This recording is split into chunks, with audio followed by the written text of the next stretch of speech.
The Pentagon is reportedly preparing to deploy 1,500 soldiers to Minnesota as protesters continue to cause chaos for immigration agents in the state.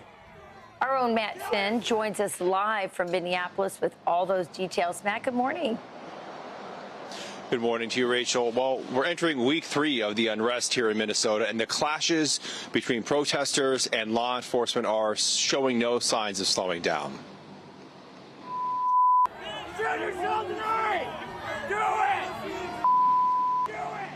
Another tense scene Saturday outside the federal ICE facility. Law enforcement holding the line against angry protesters who can be heard screaming, "Kill yourself," and "Un-American" to officers.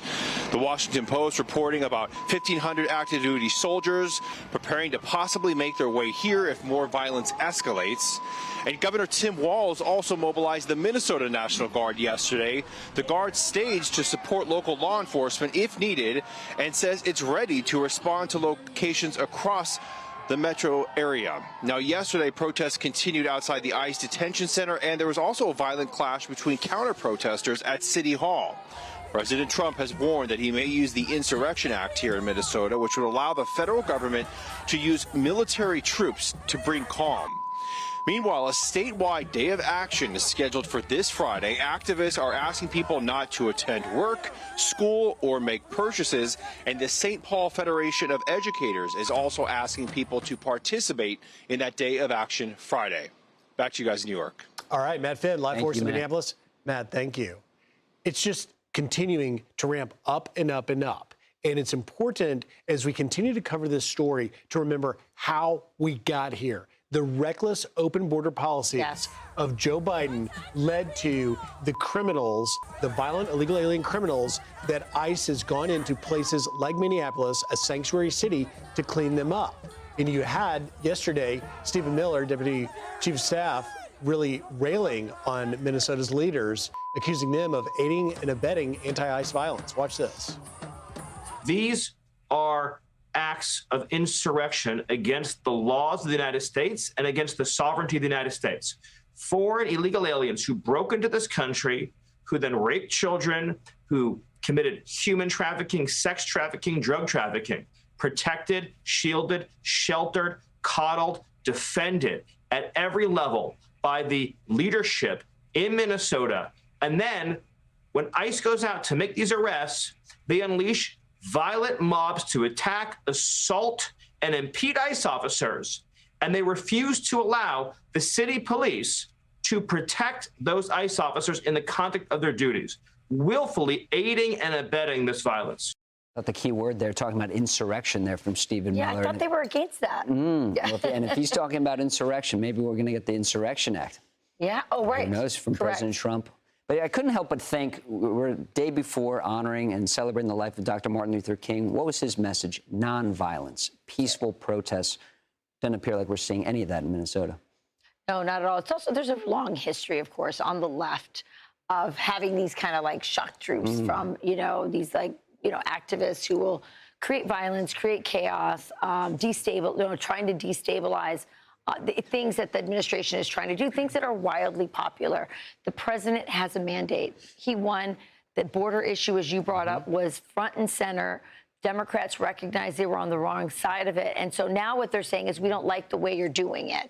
And again, they find themselves on the side of, just like Kilmar Abrego, they find themselves on the side of all the people that we put up on the wall last week, showing that there were murders, rapists, as Stephen Miller said, and people who've committed terrible crimes, people that every parent would want off the streets. I think the political question here is, this is not talking about affordability from the Democrat side. Is this really what their voters want? Maybe their voters on the far left, but what about the people in the middle? And again, another thing is, Minneapolis is the home of Ilhan Omar, a deeply, deeply unpopular figure, and she has become front and center on this as well. So I think it all is not— Throw in some fraud?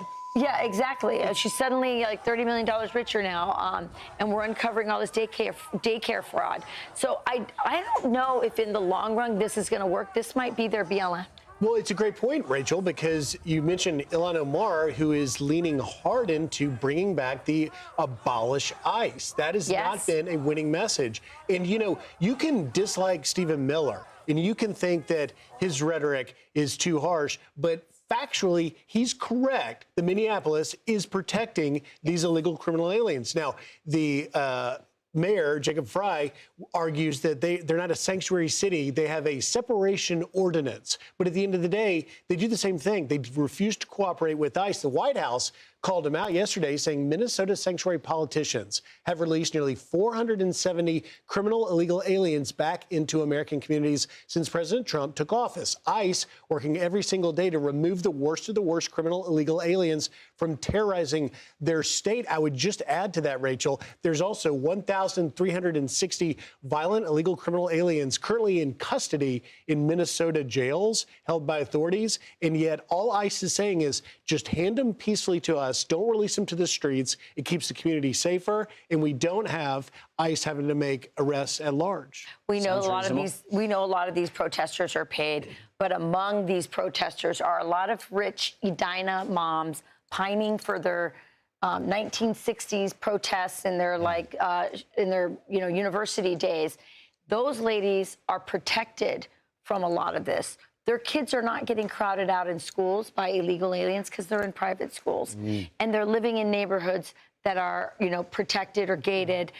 So they are among the paid protesters, but I do not think that they represent the common sense people. The problem in Minnesota is common sense people are cowed into silence. They're so afraid. I mean, you saw that with the crime being committed in the daycares.